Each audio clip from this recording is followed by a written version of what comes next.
Okay, so in this video we're going to be looking at the material editor in 3ds Max and also how to apply materials and textures to your objects. So first of all, let's change to the V-Ray renderer. So go to rendering, render setup, scroll all the way down, go to assign renderer, and then your production renderer, you want to set that to V-Ray advanced, and then you can close the render setup.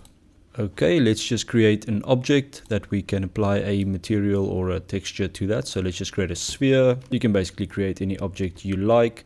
And then there are two ways to open the material editor. So if you go right to the top, you'll see this icon that says material editor. So if you click on this, and by default, it will actually open the compact material editor, which will look something like this. But we're going to use the slate material editor. So just click on modes and then click on slate material editor. And this will just give you some extra functionality. And I find this a lot better than the compact editor. Another way to open the material editor is to simply press the letter M on your keyboard, M for material. So just press that and it will open up. Okay, so let's create our first material. So all you have to do is you right click in this area in the middle, and then you click on materials, and we're going to create a V-Ray material because we're using the V-Ray renderer. And then you've got all these options here, and we're going to go with V-Ray material, V-Ray MTL. Click on that, and that's going to create a basic V-Ray material for you. And what you can do, you can double click on the name here, and this will open the properties for that material.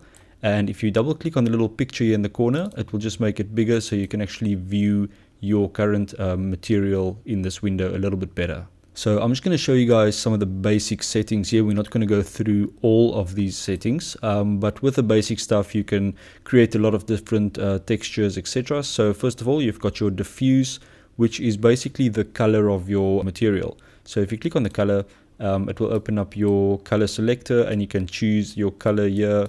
So let's create like a red, maybe like a dark red color, and then click on OK.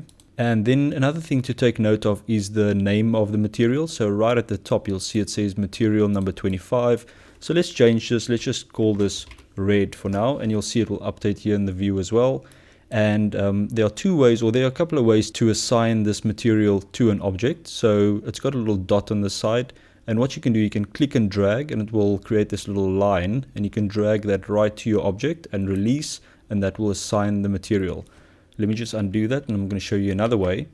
So the second way that you can do this, you can select an object or you can select multiple objects. So let's create another box here, and I'm just going to click the select object, and I'm going to click on this one, hold in control to select that one as well. So I've got both of these selected, and then what you can do is you can right click on this little circle and go assign material to selection, and that will assign this material to everything that you've got selected in your scene. Okay, let's just move this up a little bit, and I'm going to create a plane underneath this as well. So let's just draw out a plane, and maybe let's just move that down a bit. That's actually fine like that. Then what I'm going to do, I'm going to create another material, and you can either go right click materials, V-Ray material, or you can clone this material and just change the properties.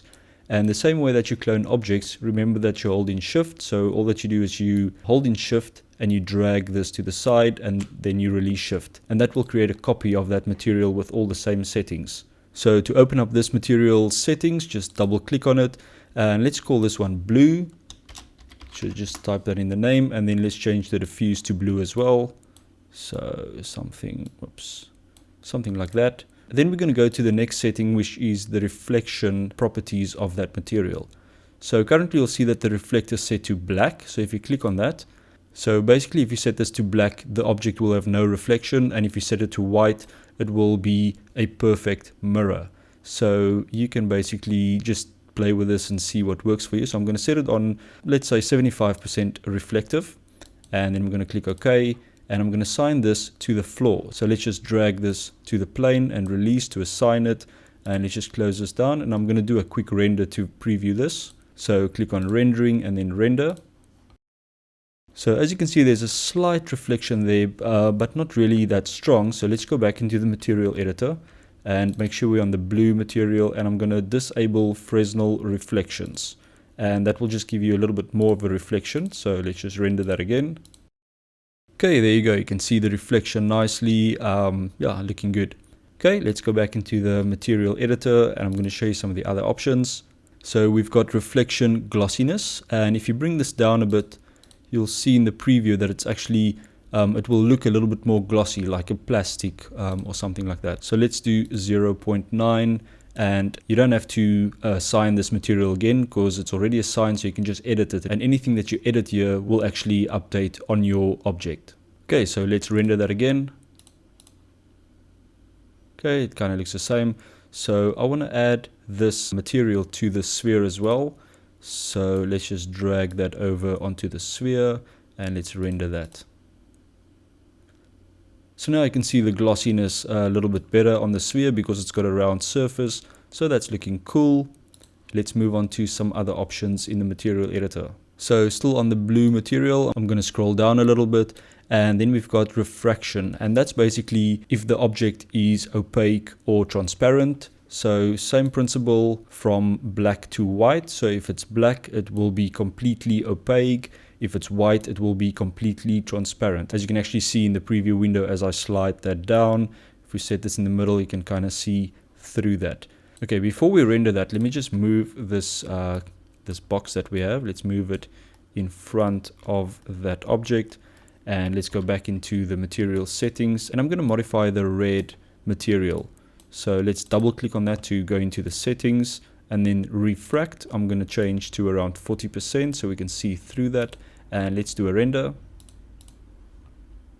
So now you can see we're starting to see through this object, and you can see some of the blue behind it. Okay, so let's go back into the settings. I'm going to change the blue to refraction to nothing, and I'm going to do the same with the red. So double click, go to refraction, set that to black. Okay, another thing that I want to show you is that you can actually load some textures into some of these maps. So I'm going to create a new material. So I'm going to clone the red one. So I'll hold in shift, drag that across, and I'm going to double click on this one to edit, and I'm going to name this one floor. Okay. And I want to load like a tile material or texture into this. And the way to do that is next to diffuse, you've got a little box. And if you click on that, it will open up a material or map browser. Here you can actually load like a bitmap or like a picture, or one of these built-in presets or built-in maps. So for this one, I'm going to use checker. Double click on that, and you'll see that it will actually connect. I'm just going to move these others out of the way. That it will actually connect another little box to the diffuse map. So that's the diffuse map for this material, and it's got a checker map that's linked to the diffuse map of this material. So if we double click on this checker map, that will open up the settings, and here you can change the colors. So color 1, let's make that maybe white, and color 2, let's make that blue. And you'll see you've got like a white and blue tile going on.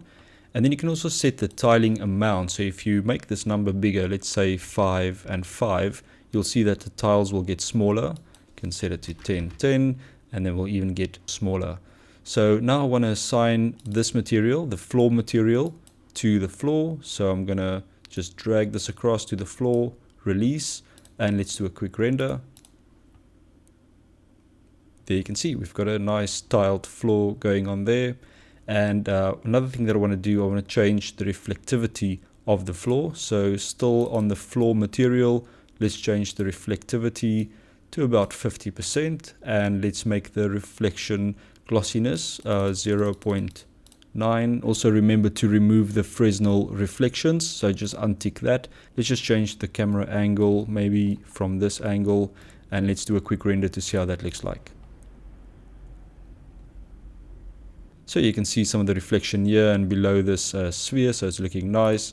And let me quickly show you how to add a picture texture in here as well.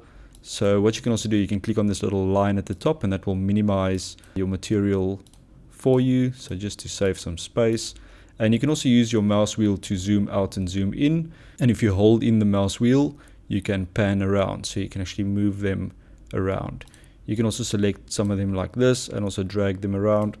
All very simple controls. Okay, so let's create a new material. So I'm going to right click materials, V-Ray and V-Ray material. And I'm going to double click the picture so we can see it a bit better. And I'm going to double click on this one to make sure we select it. And I'm going to call this one bitmap. So we're going to load a picture. You can call it anything you like. And next to diffuse, I'm going to click on the little box, and then I'm going to select bitmap. Double click on that, and it's going to give you like your normal browser, and here you can browse your computer to find an image that you want to load in. So let's just see. I don't really have any great textures here, but maybe let's add this grass. Yeah, I'm not sure why it's called grass, but I'm going to add this green blob in there. Click on open, and that's also going to add that bitmap into the diffuse map, and then I'm going to apply it to the sphere. So let's just link it to the sphere. Let's just zoom in here a little bit, and let's do a quick render. And there you can see that the picture is actually showing up. It's not a real great example, so let's change the picture. So I'm going to double click on the bitmap here on the side, and there you can see there's the path to that image file. So I'm going to click that, and let's just see if I have anything on the desktop that we can use. Oh, I've got a Coca-Cola label, so this should be interesting. Let's do a quick render again. So there you can see we've got a Coca-Cola texture going on the sphere. So let's say you want to rotate that label so that the Coca-Cola is more on this side. So let me show you how to do that. So still on the bitmap, if you double click on that, you've got your offset and you've got your tiling. So if you look at this picture here, and if I change the U offset, you will see that that will actually turn horizontal. And if we change the V value, that will change vertically. Okay, so let's just try something like that. Let's do a quick render again, and you'll see that the angle of that material is actually changing. What you can do, let's just close the material editor quickly. If you go to your viewport that you're actually looking at and you click on realistic, you can go down to materials, and then you can enable realistic materials with maps. And if you click that, it will actually show the material in your viewport, which is quite nice if you're trying to line up some materials. So let's just open up the material editor again, and I'm going to go back into the bitmap. And now if you update this number here, you can actually see what's happening in your scene, and that will make it a lot easier to just change the way some of your materials look. And let's do a quick render again. And there you go, looking good. So that's the basics of the material editor in 3ds Max. Just play around with it, try and add some interesting bitmaps to some of your objects, and I'll see you in the next video.